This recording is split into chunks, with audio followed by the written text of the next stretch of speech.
So I'm like, what's a midwife? I had never heard of midwives either. And that's right when Ida Mae Gaskin's book came out. That's right when the 1970s, Our Bodies, Ourselves. That's Women Take Back the Night. And so I researched midwifery, and I learned that there were black midwives in the South. I learned the whole history that black midwives came here in 1619, that we were instrumental in the civil rights movement, that we saved the women on the plantations, that when the women had been raped, that the black midwives got the herbs to help heal them. They healed from the lashes. They helped. They did absolutely everything. They had an underground society, and this is all documented that you can read about. And on our website, blackmidwives.org, you'll see the list of books that we recommend. So I was fascinated by all that. So well, now I want to be a midwife. But that was also predominantly a white American movement. They eradicated black midwives in the early 1960s at the South. There was over 5,000 black midwives up until 1930 throughout the South, Virginia, Georgia, Alabama. And of course, by the time I got to be a midwife, there's probably about maybe 10. And they have become illegal because they systemized how they could eradicate the black midwife from this country, which is why you may not have thought about it or we didn't hear about it unless you were in the South of a certain generation. So I realized that there was not a forum for me to learn. There were midwifery groups around the country forming, but there were hardly any black women in these groups.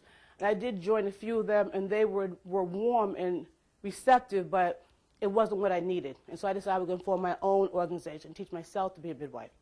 So in between all of that, though, I learned about infant mortality. So I think I'm now maybe 19. And I had never heard that word. Maybe I'm 20. And Healthy Start came into Massachusetts with tons of money, and that's how I heard about infant mortality. So I also researched that and realized that black babies die more than any other baby does in this country at a higher rate, but also they always had. So it was nothing new, like, oh, this has been going on for this long. I've got Harvard Medical School and Boston College and Northeast. So I'm about to fix this. I trained myself to be a midwife. So I stood on campus every day, and I would say to any black person walk by, or Africa, are you a midwife? Literally, are you a midwife? Are you no? Are you a midwife? Are you a midwife? No. Someone said, yeah. Like, oh my God, I hugged you. They even know me. So you don't know. I have been waiting for you. You have to teach me. It's like, I can't. I said, no, you have to teach me. I'm supposed to be, I need your help. So I bugged her. She gave me some training. So over a period of 2 years, I learned to be a midwife. So I used the apprenticeship model, which was by reading and going with other midwives. After 24 months, I was able to take the exam in Massachusetts called the Certified Midwives Alliance exam. It was a verbal and a written exam. And you have to also document all your births. And by the way, as you may know in this country, that the apprenticeship model is one of the strongest models that we have, and that attorneys are still in the book. So to be an attorney even is an apprenticeship model. You don't have to go to law school per se yet. So just to say that, those things are still in the book. So that was my introduction to becoming a midwife. And then I found another woman who's from Alabama. She was a registered nurse. Her mother was from Alabama, who was a lay midwife, who taught her midwifery. So together, she was more experienced than I. We started an organization, a nonprofit called Traditional Childbearing.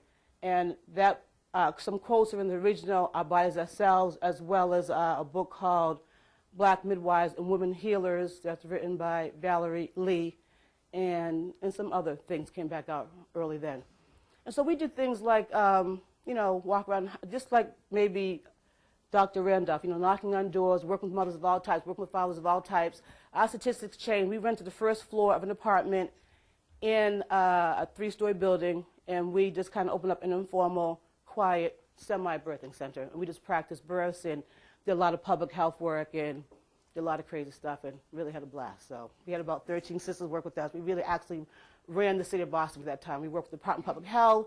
We changed policy, how they treated black men in the emergency room who were waiting for their pregnant women. We changed how the nurses addressed black women on breastfeeding issues. We dealt with WIC with their inability to promote breastfeeding to black women in our community. We dealt with everybody. So our midwifery was not just catching babies. We used that model, again, based on the fact that what we read is what black midwives did and always had to do. They were community activists, social leaders, spiritualists, etc. And this is really, a lot of them aren't midwives yet. They just became doulas. I talked about that briefly, but most people who go through the doulaship, it's like an apprenticeship to midwifery, usually wind up becoming a midwife. And so, you think about midwife, I just say that we're the first profession, regardless of where you come in the world, regardless of your race, forget sexual order, you have to be a woman as a rule. But wherever you come from the world, there was always a woman who helped another woman. And they named that word Midwife. And for those who may have familiarity with the Bible, you know, the first chapter of Genesis talks about the political activism, you know, and the rebellion of the midwife. When the Pharaoh told these women, you know, you got to go kill the firstborn of every Hebrew child, they plotted and decided they weren't going to. What they told the Pharaoh, in fact, Pharaoh called them back and said, why are these babies still living? And they fabricated and said, every time we get there, they're so in shape the baby's already out. So they'd already used that excuse of why they could not kill the firstborn. As a result, you know, Moses lived. And so for black midwives, we also have to plot and strategize to a certain extent what we do to support, you know, our communities, so our children and our families can also live and thrive. And so, you can go to the next one. Thank you. And so also, the piece on midwifery is that from an African-centered perspective, it does not mean with women. So with women is an English word designed by, obviously, people from Europe, which is great, that's their language. But for my research around African word for midwife, there is not a word. The only word that ever comes up usually is spiritual healer. Again, I want to emphasize the fact that midwives, from my perspective, my persuasion, is not a physical, clinical thing of just catching a baby. It's really you're a spiritual healer. You do a lot of advice, a lot of listening, being among the people. And how that relates for black women in the black community is that we're spiritual people. You know, and you cannot go to a meeting usually if the minister's not opening up at the big major banquet, you know, with the prayer, or we close with the prayer, or someone stands up and does a song. And I looked, when I went to Africa last year, I have to smile because they did the same thing. So it's definitely cultural. We would stop and they would start praying, remember our training, and, you know, we just had to wait till they got down to join in. So spirituality is a big part for us.